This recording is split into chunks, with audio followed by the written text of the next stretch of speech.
မခင်ကြီးကကိုအောင်ဆန်းတော်သမီးမိုးထားပြီးငကလေးပါလေးတော့ဆင်အောင်တော့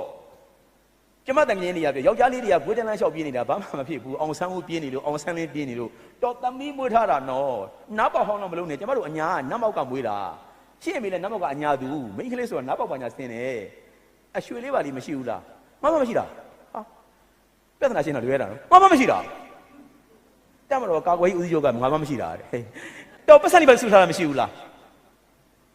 တော့အမေစီအမွေတောင်းပေါ်မြည်ဦးပဲတော့ဟုတ်တယ်ကြည်ပြောတာမှန်တယ်အမေစီအမွေတောင်းမယ်မိရထားနဲ့သွားကြစို့နတ်မောက်ကိုအမွေတောင်းဖို့လာတာယထာဘောကဆင်းတော့နတ်မောက်ဘူတာနဲ့နတ်မောက်မျိုးတွေကခက်လှမ်းဆွဲခြင်းနဲ့လက်ဖက်တုပ်တွေနဲ့တပ်ဘူးတွေနဲ့မိုက်တယ်ညို့ပြန်သွားတော့အဖွားကြီးကခြံစည်းရိုးမှာအညာပင်လေးတွေပေါ့ဒိုင်းငေါက်ပင်လေးတွေစူးပုတ်နွယ်လေးတွေဗာလေးတွေပေါ့ဟာဘူးညွန်လေးတွေပဲရှိမှာပေါ့စိုက်ထားတာလေးကခြံစည်းရိုးမှာရှောက်တွေ့သွားနေတာယောက်ျားလည်းမရှိတော့ဘူးဆိုတော့ဒီတိုင်းလုံနေတော့မှလှမ်းကြည့်တော့အညာသားပီတာတယ်အမေအမခေါ်တာအညာသားပဲအမရေလှမ်းကြည့်တော့မှဟဲ့ဟိုကလာနေတာငါသားလေးအောင်ဆန်းလားဟဲ့ကောင်မလေးလှကြည့်လားဘူတာဘက်ကလာနေတာအောင်ဆန်းလို့လားလို့ဟုတ်တယ်တော့ကိုဆန်းကြီးပြေးကြတော့အဲ့ဒီညာပြန်လာတာတမီးတို့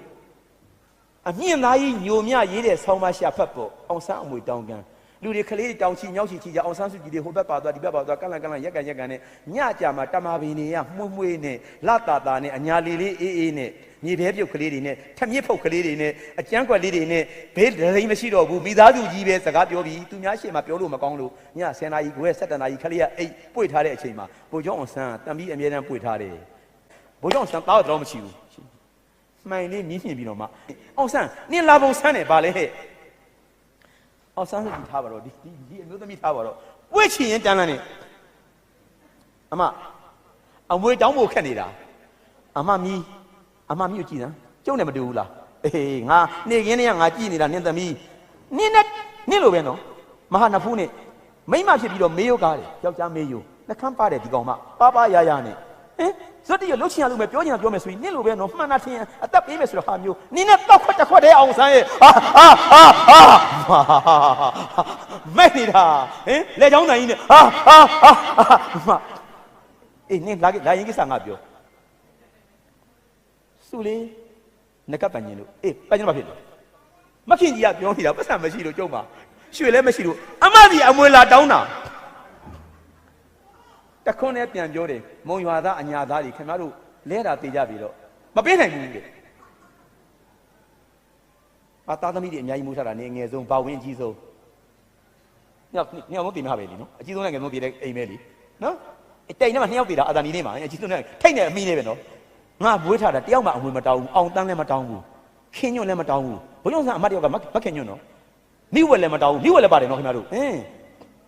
နာမည်ကျွန်တော်ဘုံညုံဆန်းအိမ်မှာစင်းကတ်ထားပြီးသားပါနင်အငယ်ဆုံးသား